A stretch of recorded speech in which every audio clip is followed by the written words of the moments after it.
terkait dengan zikir yang paling utama atau yang afdal yang kita lakukan ketika kita dalam keadaan sakit keras.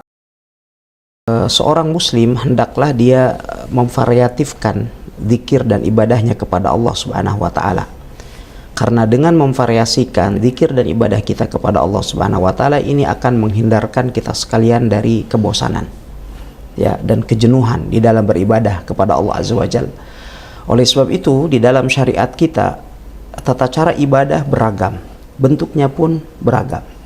Demikian juga dengan zikir-zikir yang diajarkan oleh Allah Subhanahu wa taala dan Rasulnya sangat beragam. Ya, agar supaya kita terhindar dari sifat as-sa'amah wal malal.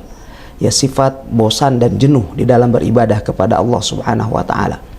Oleh sebab itu orang yang dalam keadaan sakit maka sepatutnya juga dia memvariasikan zikir dan doanya kepada Allah Azza wa Jalla sehingga dia tetap bisa menjaga keistiqomahan dan tidak terjerumus ke dalam sifat futur atau meninggalkan sesuatu setelah ia melakukannya.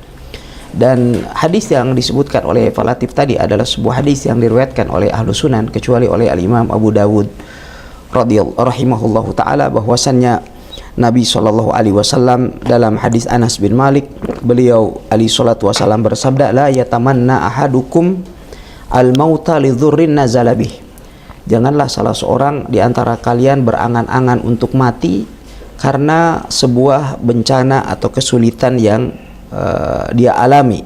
Fa in kana la budda mutamanniyan, kalaupun seandainya dia harus berangan-angan mati, yakni mungkin dia sudah sakit dengan sakit yang keras, sakit yang sangat parah, maka saat itu kalaupun seandainya dia harus menginginkan kematian agar ajalnya disegerakan oleh Allah Azza wa Jal, maka kata Nabi SAW, hendaklah dia mengatakan Allahumma ahyini in kanatil hayatu khairan li. Ya Allah, panjangkanlah usiaku, hidupkanlah aku jikalau kehidupan itu lebih baik bagiku. Ya, wa tawaffani in kanat atau idza kanatil wafatu khairan li, dan wafatkanlah aku jikalau kematian itu lebih baik bagiku. Ini apabila seseorang sudah merasakan penyakit yang seakan-akan dia hampir tidak lagi mampu untuk memikul bebannya. Maka dia mengatakan Allahumma ahyini inka idza kanatil hayatu khairan li. Ya Allah, hidupkanlah aku, panjangkanlah usiaku jikalau ya kehidupan itu lebih baik bagiku, dan wafatkanlah aku jikalau kematian itu lebih baik bagiku. Pada saat itu sesungguhnya dia tidak meminta untuk hidup atau tidak meminta untuk mati, tetapi dia meminta kepada Allah kebaikan.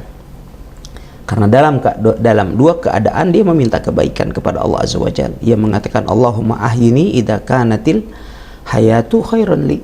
Ya Allah, ya hidupkanlah aku, panjangkanlah usiaku jikalau panjangnya usia itu lebih baik bagiku, dan wafatkanlah aku jikalau ya wafat itu lebih baik bagiku. Jadi yang diminta itu sesungguhnya adalah bukan kehidupan atau kematian, tetapi ya dia mengharapkan kebaikan dari Allah Subhanahu wa taala. Ya, maka dia memperbanyak doa-doa dan zikir-zikir dari kalimatut thayyibah, la ilaha illallah subhanallah walhamdulillah wa la ilaha illallah wallahu akbar. Ya, kecuali kalau dia sudah merasa betul-betul dekat dengan kematian, maka dia memperbanyak tahlil, ya, agar supaya akhir perkataannya la ilaha illallah. Karena barang siapa yang akhir perkataannya la ilaha illallah, kata Nabi alaihi salatu wasalam, maka dia akan masuk ke dalam surga. Ya, adapun berkenaan dengan celaan bagi mereka yang hafal Al-Quran lalu kemudian melupakannya, itu adalah jikalau kelupaan tersebut merupakan akibat dari bentuk kelalaian seseorang ketika dia tidak melakukan murajaah atau tidak menjaga hafalannya. Ya, adapun jikalau hal itu faktor usia sehingga kemudian mungkin saja seseorang itu sampai mengalami masa kepikunan dan semisalnya, maka ini adalah sesuatu yang ma'fu dan dimaafkan insyaallah, wallahu taala alam.